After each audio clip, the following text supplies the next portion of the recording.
The 1970s have a lot in common with our current era, in part because that was a time, perhaps like today, when the country was on the verge of a nervous breakdown. Bombings, police attacks, and the most extraordinary and surprising event of all was the kidnapping of Patty Hearst. One of the amazing things about the Hearst story today is that people said, oh my God, it was a media extravaganza. But the media was a tiny fraction of what it is today.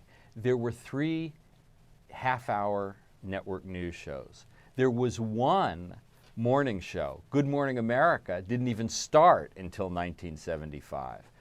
And the shootout that killed most of the members of the Symbionese Liberation Army was the first national event covered live on television because the technology, the minicam, had just been invented. The real turning point in my investigation of this case is when I got access to 150 boxes of material from the remnants of the Symbionese Liberation Army, documents that no one has ever seen before, and that really tell the behind-the-scenes story of why Patricia Hearst was kidnapped, what they did with her, and what they did together when they were on the run. I went into the Patty Hearst story knowing less about the subject than any book I've ever written. You know, I covered the whole O.J. trial before I wrote my book. I lived the story of Iran-Contra before I wrote about that, and I've been covering the Supreme Court for years. I had no preconceived notions about Patty Hearst, and this is really my first book that's kind of at the crossroads of journalism and history. But what was so great about working on this book is that no one has investigated this case for more than 30 years.